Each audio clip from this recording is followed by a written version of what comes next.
In this module, we will be taking a closer look at the traditional business model of a bank. Where do banks come from?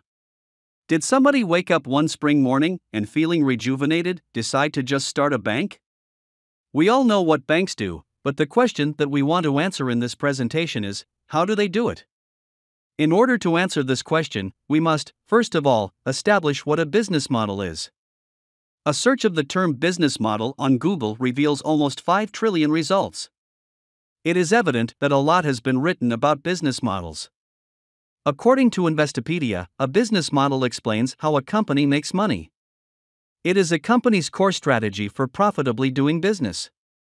Models generally include information about the products or services that the business plans to sell, target markets, and any anticipated expenses.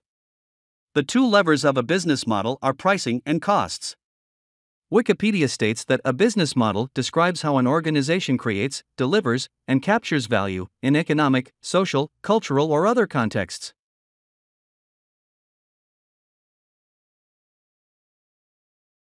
In their book Business Model Generation, a handbook for visionaries, game changers, and challengers, Alexander Osterwalder and Yves Pigneur state that a business model describes the rationale of how an organization creates, delivers, and captures value.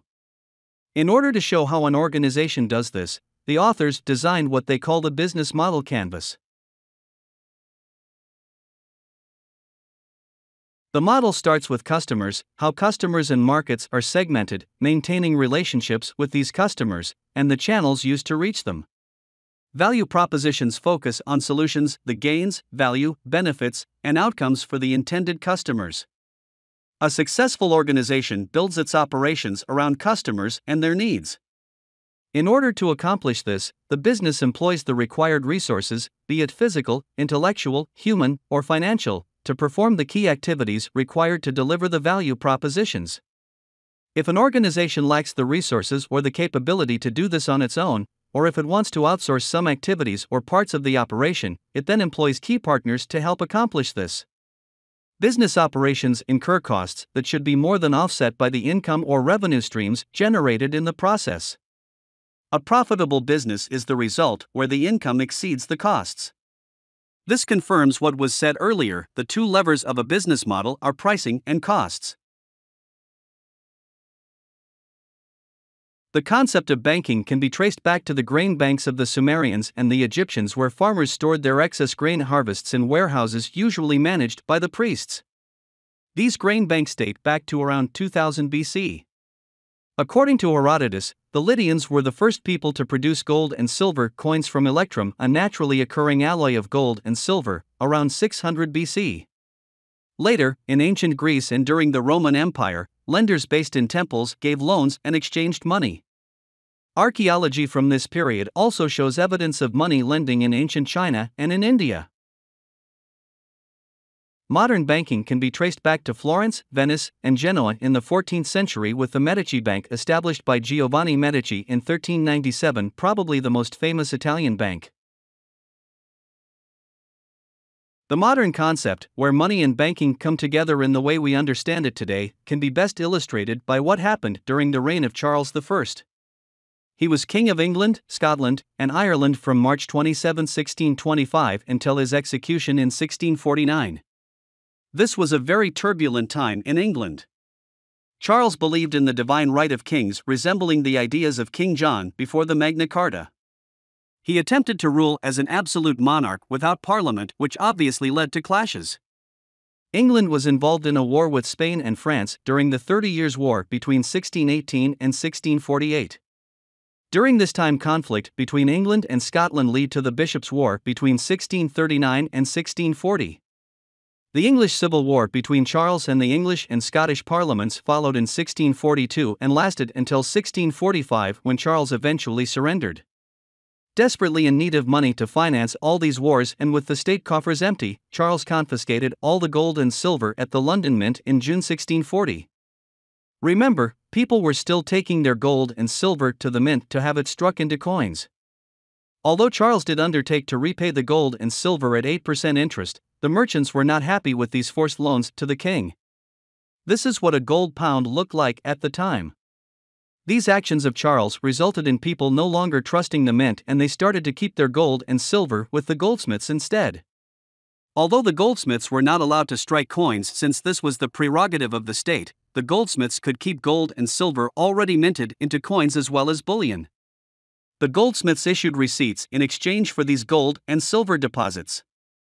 Upon presentation of the receipt, the goldsmiths would then return the coins and bullion to the owner. Knowing that the receipts were convertible into gold and silver, people actually started to use these deposit receipts as payment for transactions. The goldsmiths soon realized that people were using the receipts themselves as money without converting the receipts into gold or silver. In this manner, the goldsmiths built up an unused stock of gold and silver. The goldsmiths then did two things: they started to lend these unused amounts of gold and silver to borrowers, and they also created money by issuing more receipts than the actual amounts of gold and silver received. This was the start of fractionally backed paper money. And in this way, a bank's most basic business model was established. A bank received deposits in gold and silver and issued receipts for these deposits.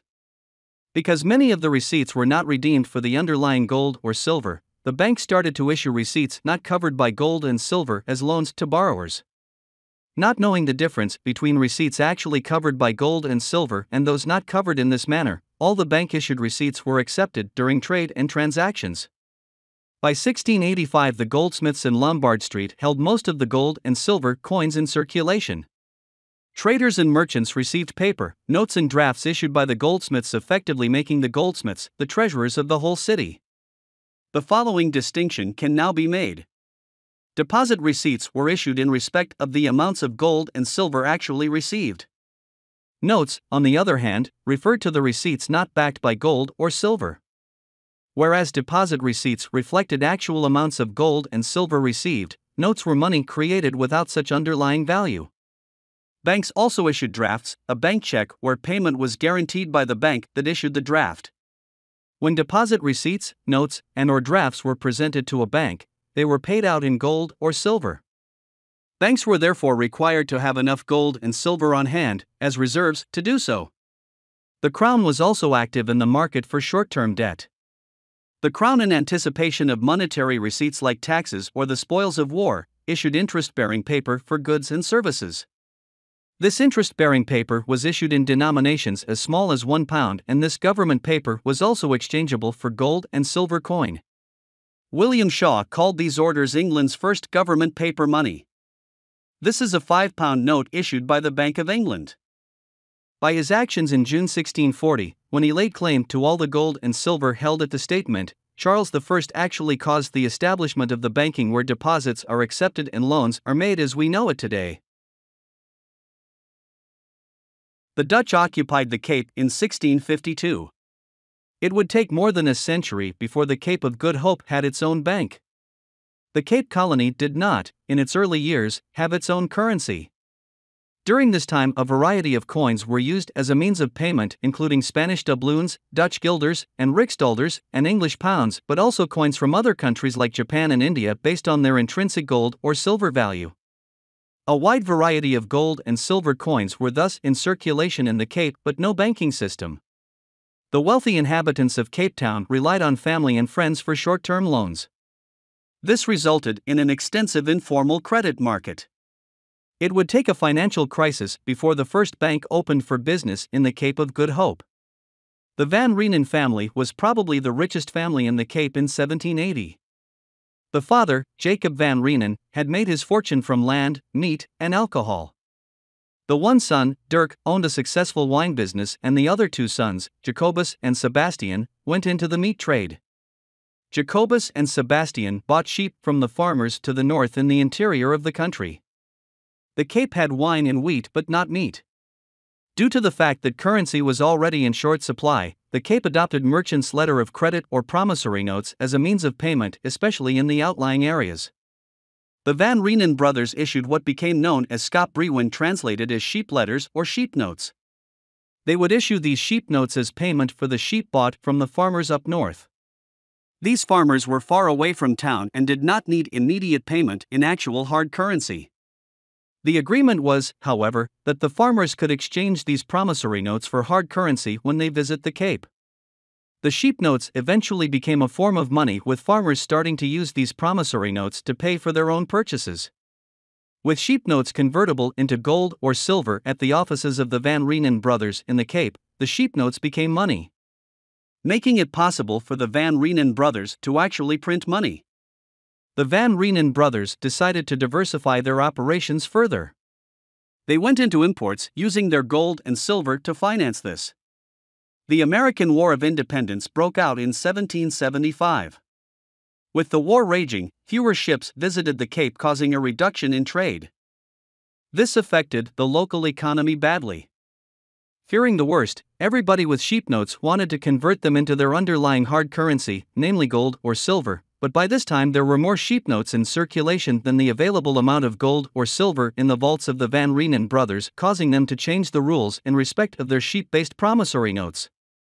These sheep notes would no longer be convertible into hard currency but could only be used to buy goods from the Van Renen stores. The underlying gold or silver value of these promissory notes disappeared. The result was that the farmers stopped accepting these promissory notes as payment. The Van Renen brothers went bust. It became evident that the real problem was the fact that there was no local bank in the Cape. The Van Renen crisis showed how dangerous the rise of an unregulated debt market could be. On March 15, 1793, the government-owned Bank Van Liening, or Lombard Bank, was established in the Cape to provide credit at a rate of 5% per annum against qualifying collateral, namely property and gold. It was essentially a mortgage bank. This is what Cape Town looked like in 1806 when Britain occupied the Cape Colony. With the new rulers came new rules and regulations. British occupation opened the export market for the Cape. Britain employed a system called imperial preference, and, as a British colony, the Cape was allowed to export wine to Britain at much lower duties than paid by, for example, France and other foreign countries. This benefit was, however, removed in 1831. Cape exports then shifted from wine to wool. A separate branch of the government-owned Lombard Bank was established in 1808.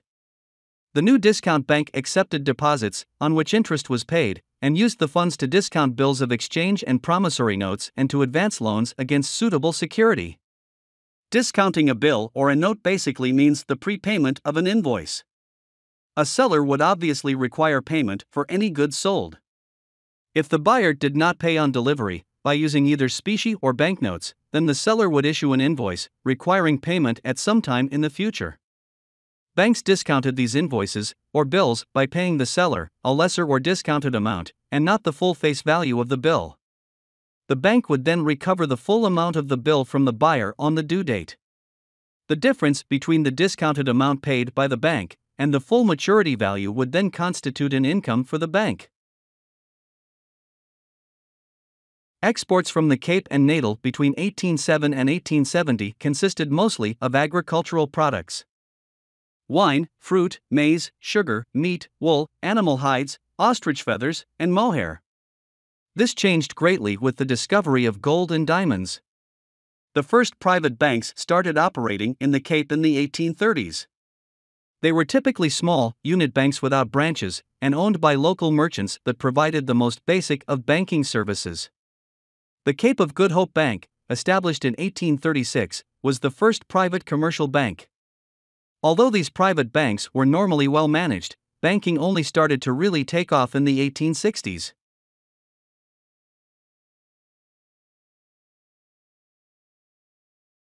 South Africa, in the 1860s, was still an agricultural society, in a remote area of the world. It took more than 40 days to reach London on a steamship. The telegraph only reached as far as Simonstown and Parle, and the first railway between Cape Town and Wellington was still under construction. 30 banks operated in the Cape Colony in January 1863. The combined liabilities and assets of these banks amounted to just over £3 million. The bank's source of funds or liabilities consisted of shareholders' paid-up capital, reserves, notes, and deposits. Banks were even in those days heavily geared with a great reliance placed on creditors. The reserves listed here represented retained earnings, and since these amounts were actually due to shareholders, reserves were reflected as a liability. In modern times, reserves are maintained in terms of legislation and shown as an asset on a bank's balance sheet. Deposits constituted the main source of funding. The money of the day was still hard currency in the form of gold and silver coins. From the start of coinage, it was a clear rule that only the state could mint coins. There was no mint in South Africa at the time. Britain declared the British silver coinage as legal tender in the Cape in 1825, and these coins were minted in London. The coins in circulation in the Cape, however, included Spanish, Dutch, Indian, and French coins as well. The coins traded according to the value of their gold and silver content, irrespective of their origin. With so many foreign ships anchoring at the Cape, it is easy to understand the variety of coins that were used. Banks accepted these coins on deposit, and similar to the goldsmiths of the 1640s, the banks issued receipts confirming that gold or silver coins were in fact deposited for safekeeping. Again, just like the goldsmiths, the banks noticed that these receipts were used in trade without first being converted back to gold or silver. The bankers started to issue notes not covered by gold or silver coins. This was possible since not everybody insisted on converting the receipts into coin, referred to generally as specie. In this manner, the receipts were again only partially or fractionally backed by specie. So, banks accepted deposits of coins and issued receipts and notes. Both the receipts and the notes were convertible or redeemable into specie, at the face value of the note, referred to as par value, at the branch that issued the note. Bear in mind, also, that the banks issued their own notes. If another bank's note, or even a note from another branch of the same bank, was offered for conversion into specie, the bank had to obtain the specie from the bank or branch concerned. This introduced the basics of clearance and settlement. Notes presented for redemption at another branch or another bank were subject to a commission, another source of income for the banks. The combined liabilities of the 30 banks doing business in the Cape Colony in January 1863 consisted of shareholders' capital, reserves in the form of retained earnings, notes issued by the banks that were not backed by gold and silver, as well as deposits in the form of gold and silver. These 30 banks also advanced loans. The main type of loan, at the time, involved the discounting of bills. In 1862, the discount rate of first-class bills in the Cape Colony ranged between 8 and 12%.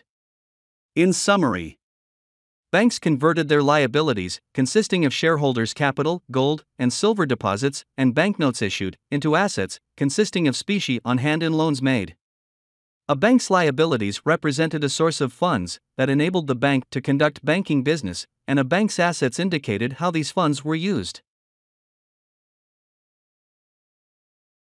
Standard Bank is one of the oldest banks in South Africa and serves as a very good and practical example of the development of the South African banking sector.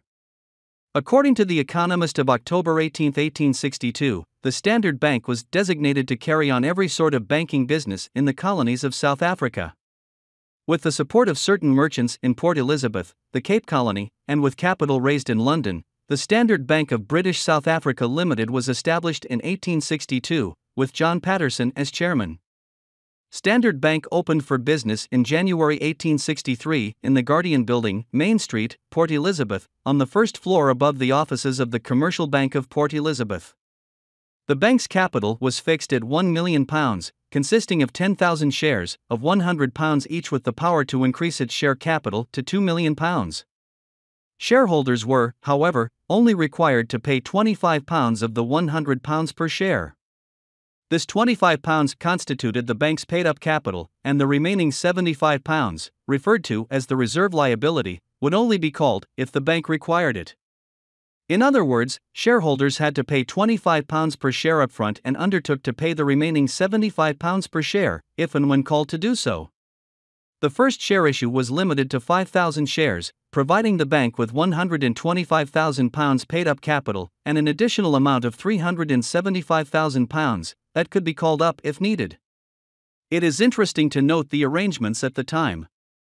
According to the prospectus detailing the Standard Bank share issue, £1 was payable on application, and another £1 on allotment. Shareholders could then be called upon to pay not more than £5 per share, in 3-month intervals, until the full £25 had been paid. The proposed company received applications for 43,000 shares before the closing time stated in the prospectus. Remember, only 5,000 shares were on offer. This resulted in applications for Standard Bank shares actually trading at a premium of 30 to 40 shillings per share on the London Stock Exchange. This shows the liabilities or sources of funds that Standard Bank had available between June 1863 and December 1913. It is evident that the largest source of funds was deposits. Paid-up capital received from shareholders and notes issued by the bank remained very stable during this whole time. Deposits grew slowly between 1863 and 1871. These were the bad years for the colonies that coincided with the American Civil War and reduced international trade. Growth in deposits started again with the discovery of diamonds in 1869. Standard Bank's response to events between 1863 and 1913 is evident in this graph, which shows the bank's asset position. The correlation between deposits and advances is evident. The same factors that affected the bank's deposits also had an impact on credit decisions. Note the steep movement in cash between 1894 and 1895. Remember, cash consisted of gold and silver coins, and it is evident that gold production impacted on the amount of money in circulation. Gold and silver coins were, however, again withdrawn from circulation in anticipation of the Anglo-Boer War, reaching its lowest point in 1899 when the war started. People wanted their gold and silver where they could see and control it, and not in a banking system that would soon be exposed to a war. The cash situation improved after the Anglo-Boer War, but deteriorated, with some volatility, as 1914 approached and war seemed inevitable. A balance sheet will obviously balance, with total assets equal to total liabilities. This graph, however, shows the more operational aspects of Standard Bank's activities during this time. The assets, indicated in green, is the sum total of the advances, cash, short loans, investments.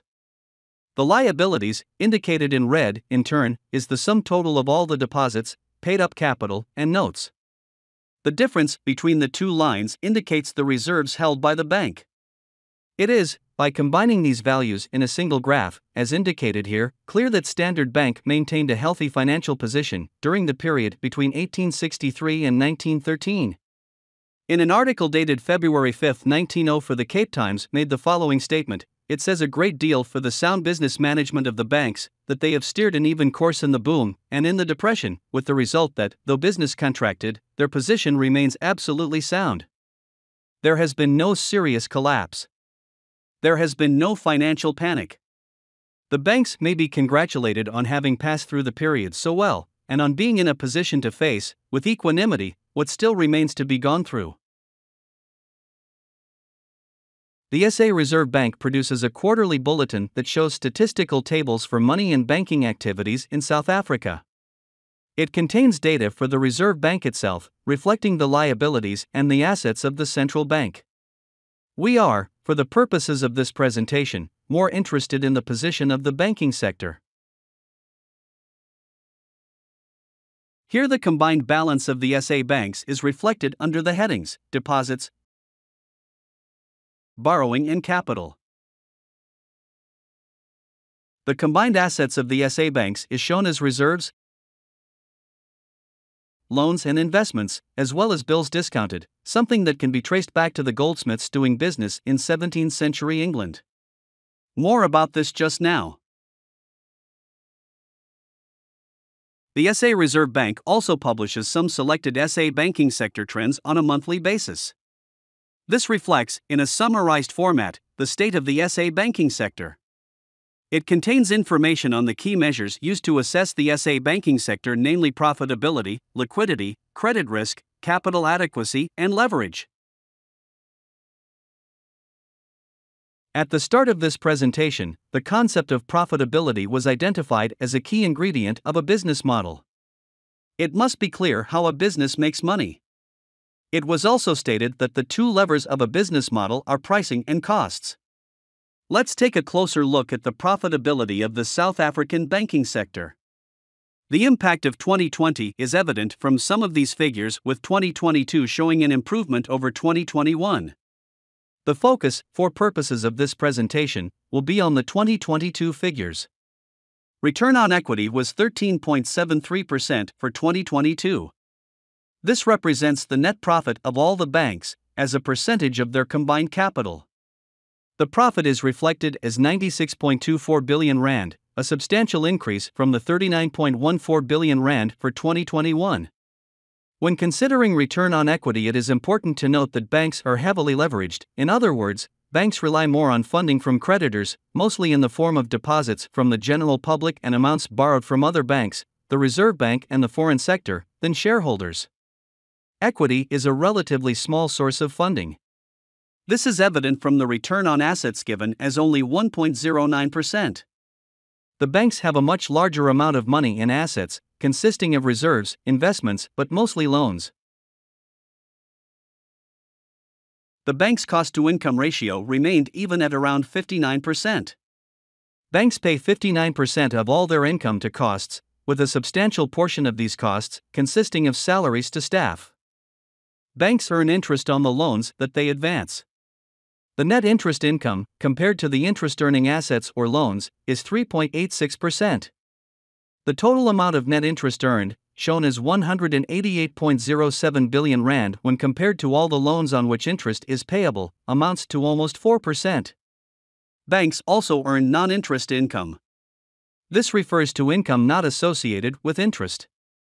Most of this income comes from fees for services rendered. The income earned in this manner is shown as 133.18 billion rand, which is 2.01% of total assets consisting of loans, reserves, and investments. In terms of the bank's business model, it is evident that banks earn income from two main sources, namely interest income from loans granted, and non-interest or fee income.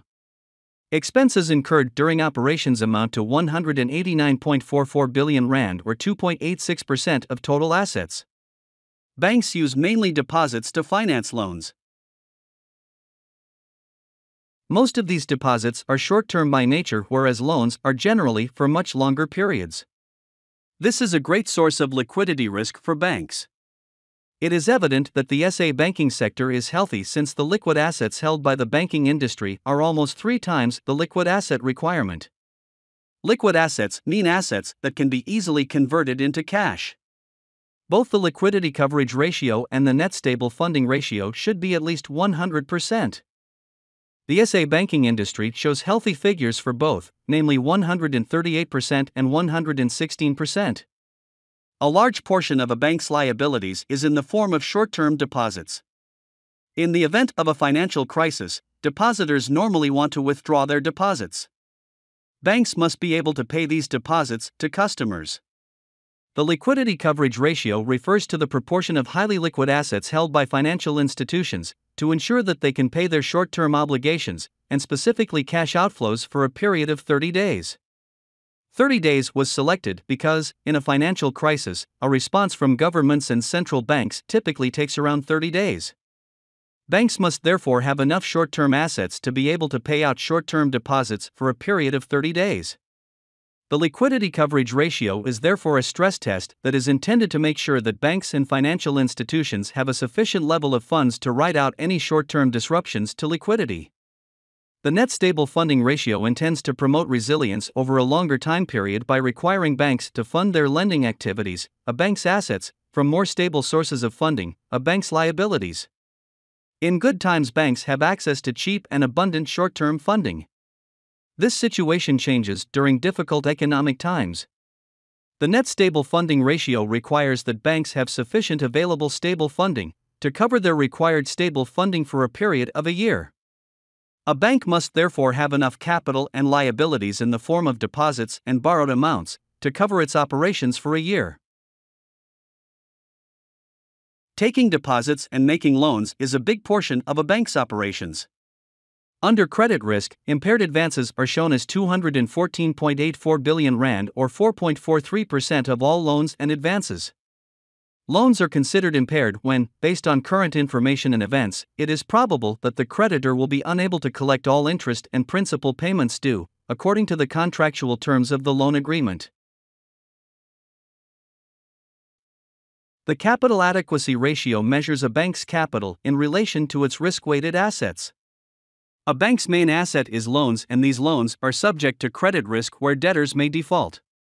The credit risk associated with a loan depends on the risk profile of the borrower, the features of the loan itself, and the available security. Basel III requires that banks must assess this credit risk and calculate a risk weighting in respect of their loan portfolio. Loans are accordingly adjusted to reflect the credit risk associated with these loans. Banks must then hold a minimum amount of capital as a percentage of this risk-weight adjusted amount. Under Basel III, the minimum capital adequacy ratio that banks must maintain is 8%. The South African banking industry shows a capital adequacy ratio of 17.7%, which is more than double the international requirement.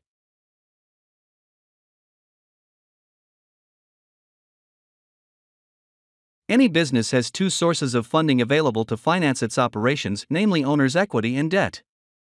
A bank uses capital, deposits, and borrowed amounts to finance its lending and investment operations. Leverage or gearing refers to the ratio between equity and debt and reflects how much of its own money, in the form of shareholders' equity, it uses compared to amounts borrowed from creditors.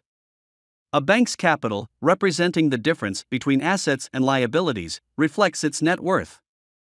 Capital equals assets minus liabilities. A bank's capital is split between two categories, Tier 1 and Tier 2.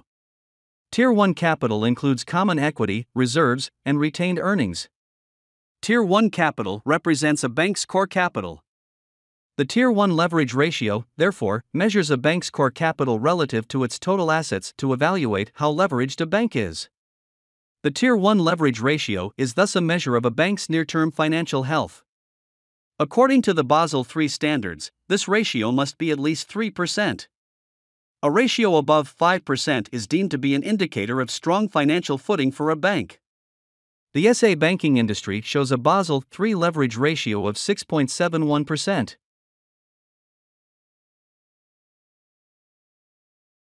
Let's take a closer look at the current balance sheet of the SA banking sector. The numbers indicated here are taken from the latest available SA Reserve Bank quarterly bulletin at the time of this presentation. The banking model developed in 17th century England is still clear. Banks today also operate in the same manner as adopted by the early South African banks back in 1863, as was shown by using Standard Bank as an example. Banks use their liabilities as the source of funding to finance their operations. Banks convert their liabilities, namely shareholders' capital, deposits, and borrowings, into assets consisting of reserves, loans, and investments. Capital is broken down as share capital and other. Deposits constitute the bulk of a bank's liabilities. When considering the nature of these deposits, it is evident that banks use mainly short-term deposits rather than long-term deposits. These short-term deposits are used to finance long-term loans, which clearly shows the liquidity risk associated with banking operations.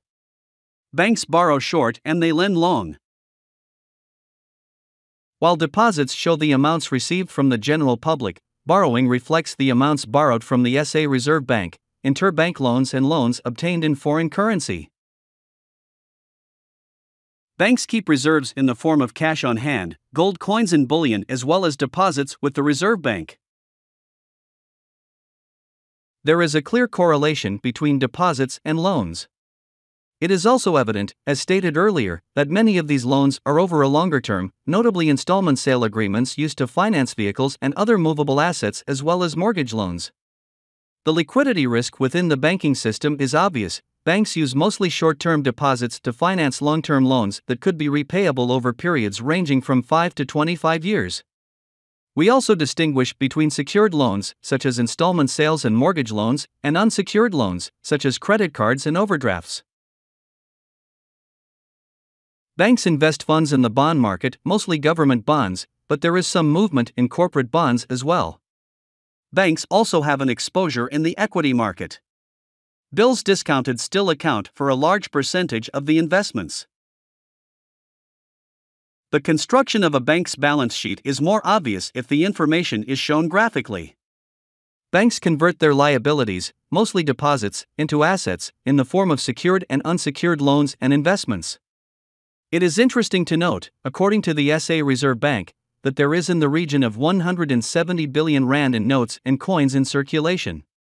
The question now becomes obvious: how can the combined balance sheet of all the SA banks show assets and liabilities of almost 7 trillion rand with only 170 billion rand in circulation? The first point to make is that only the SA Reserve Bank can print money. The SA Reserve Bank opened its doors for business for the first time on June 30, 1921, making the SA Reserve Bank the oldest central bank in Africa. The SA Reserve Bank issued its first banknotes to the public on April 19, 1922.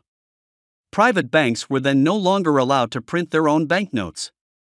Banks did, as said earlier, initially print their own notes.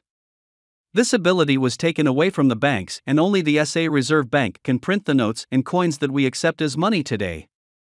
The fact that banks cannot print money, however, does not mean that banks cannot create money, and this is where the money multiplier enters the scene. The following example will illustrate the operation of the money multiplier. Pete receives 10,000 rand in payment for some work done. Pete saves 50% of the money by placing it under the mattress of his bed. He pays the remaining 5,000 rand to John to repay a loan. John in turn also saves 50% of the money under his bed and buys food for 2,500 rand at his local retail store. Stephen, the owner of the retail store, in like manner saves 50% and spends 1,250 rand. Let's change the details. Pete receives 10,000 rand, saves 100 rand and spends the remaining 9,900 rand. John receives this amount, saves 100 rand and spends 9,800 rand. Stephen, in turn, gets 9,800 rand, saves 100 rand and spends 9,700 rand. With each person saving only 100 rand, and not 50% as in the first example, a lot more money enters the economy. The amount held back or saved is therefore very important. The same principle applies to banking, and the reserve requirement, as indicated under the bank's assets, plays a crucial role. Assume all the amounts referred to in the example above is banked, and assume the bank keeps 10% in reserve. The bank receives 10,000 rand as a deposit, keeps 1,000 rand and lends out the remaining 9,000 rand. This 9,000 rand returns to the bank as a deposit. The bank again keeps a reserve of 10% or 900 rand and lends out the remaining 8,100 rand, and so the process continues. The smaller the reserve that is held back, the higher the amount that is reintroduced into the economy. Vice versa, the higher the reserve that is held back, the smaller the amount that is reintroduced into circulation. Banks must, in terms of SA banking regulation, maintain a reserve of 2.5%. It is thus clear that a relatively small amount of money in circulation can, through the operation of the money multiplier, be converted into a much larger amount, such as the almost 7 trillion rand reflected in the SA Bank's combined balance sheet. By the way, this is what $1 trillion in $100 bills look like. A stack of 1 trillion rand in 100 rand notes will look the same. This brings us to the role of banks in the macroeconomy. The financial system traditionally consists of the banking, investment, and insurance sectors. The strict division along these lines has, however, eroded with the different financial institutions merging their services. The top half of the circular flow diagram represents the demand or spending side of the economic system. The bottom half of the circular flow diagram represents the supply or income side of the economic system. Consumers earn income from the sale of production factors, namely land, labor, capital, and entrepreneurship. This income is then converted into spending. According to this diagram, consumers have two choices when it comes to their income, resulting in a combination of saving and consumption. The financial system, and predominantly the banking model, has a vested interest in consumer savings. Yes, banks do help consumers with their payments and transactions in the world of spending, but savings, in the form of deposits, drive the banking business model. Banks then convert these deposits into investments, which, with the effect and impact of the money multiplier, is in turn a major driver behind economic activity and growth. Add to this interaction between consumers and business the foreign sector, with imports and exports, and the role and participation of the government, and you have all the role players within an economic system. The aim of this presentation is to highlight the important role that banks play in the macroeconomy by converting deposits and savings into investments. Although the role of banks in a modern economy cannot be denied, the traditional banking model is facing some serious challenges. 10 of these challenges are listed below. 1. Understanding customer expectations. The current generation of digitally connected consumers has high expectations for their banks. They require a service that is all-inclusive, fast, and designed around their personal needs. These consumers actually expect their banks to both identify and provide solutions for their needs even before they themselves become aware of these needs. Many experts agree that most businesses will, in the future and in response to these customer expectations, offer financial services to seamlessly facilitate the buying and selling process. Banking will no longer be the exclusive domain of banks. The ability to adapt quickly to these customer expectations and changing financial services environment is proving difficult for some banks still operating within the constraints posed by legacy processes and traditional approaches. We agreed at the outset that a business model should be built around the needs of customers. It is apparent that the banking model that worked for centuries needs re-engineering. What worked in the past will not necessarily work in the future. 2. Optimizing the mobile experience. If given the choice, today's customers are much more likely to choose digital banking over in-person when it comes to their transactional banking operations. While some customers still require personal contact when making certain financial decisions, their mobile banking experience could significantly influence their banking relationships, customer satisfaction, and retention. 3. Leveraging social media. At the outset, social media involved status updates and photo sharing. Today's social media allows brands the opportunity to build relationships with their customers, but in a world where these customers have a much greater choice and say about the relationships that they want to maintain and the ones they want to end. These decisions are constantly being assessed and reassessed by the customers concerned based on the opinions of the people in their social networks, and the response often is immediate. This requires that brands and banks, as per our discussion, must have a cohesive, multi-channel customer engagement strategy. 4. Security and authentication. A SWOT analysis of traditional banks will highlight the fact that banks are still seen as secure places to keep money. Ask the average person to name 5 banks and you will get an instant response. Ask those same people to name 5 fintech banks and they will battle to do so. There is still trust and confidence in what banks represent. Banks should build on these existing relationships as they enter the unknown world of the future and its unique challenges and opportunities. 5. Fintech competition. Fintech, short for financial technology, refers to software-based applications that can replace human-powered financial services, such as payment processing, loan application, and financial advising. Blockchain technology and the concept of a decentralized ledger approach pose a significant threat to the role of banks as financial intermediaries. Although the fintech approach poses a major disruption to the banking industry, fintech as a whole is not likely to replace the traditional banking model in the near future. On the contrary, fintech allows banks the opportunity to create their own great customer experiences. 6. Omnichannel reach. Most digitally connected clients expect their banks to combine technology with a physical brick-and-mortar presence to ensure that their banks are where and when they are required. Customers want to seamlessly transition from one channel to another while interacting with their banks. This requires that banks should have a multi-channel marketing approach with regard to customer engagement. Many banks are already using technology to accomplish this, to reach and engage with your customers on the platforms that they actually prefer. 7. Internal change.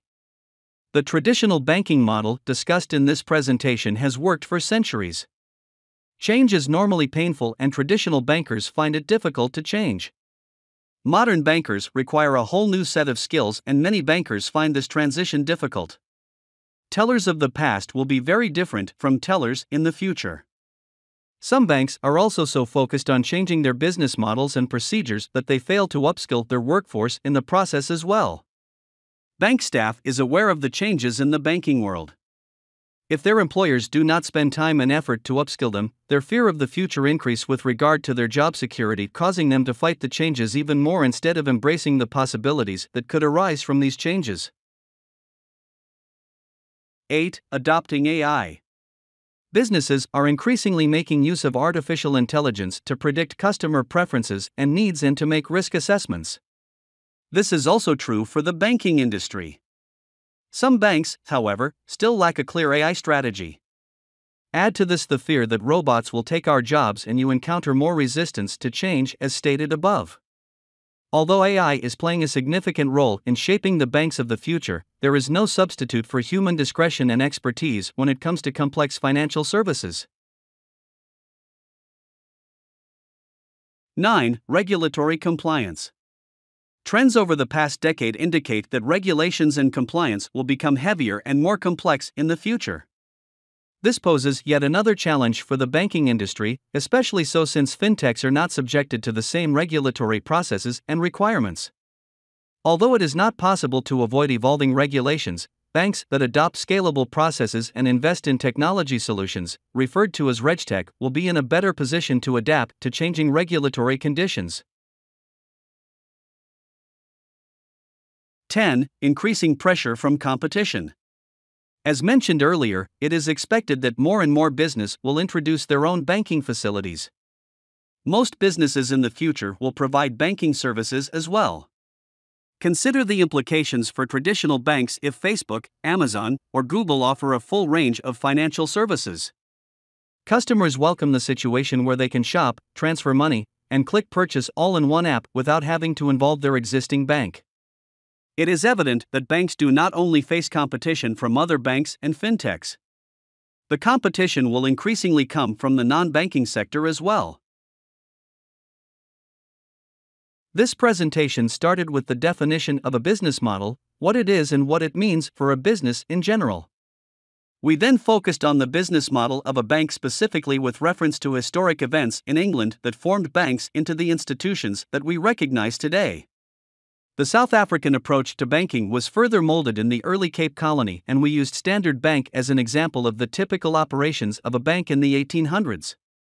An analysis of the combined balance sheet of all the banks currently doing business in South Africa gave us further insight into the modern world of banking.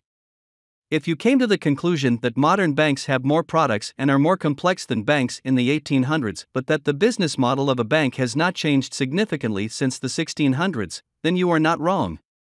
The traditional banking model, where banks basically convert deposits into loans and investments, has built the sophisticated economic system that we see today. Developments since the beginning of the 2000s are, however, posing the question as to whether this traditional banking model will remain valid in the foreseeable future.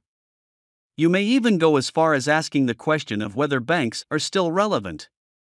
Bill Gates apparently remarked as far back as 1999 that banking is necessary but that banks are not. We can probably, for the purposes of this presentation, conclude by agreeing that banks will have to relook at the way that they conduct business if they want to remain valid in the future, a future that poses big challenges but also holds great opportunities.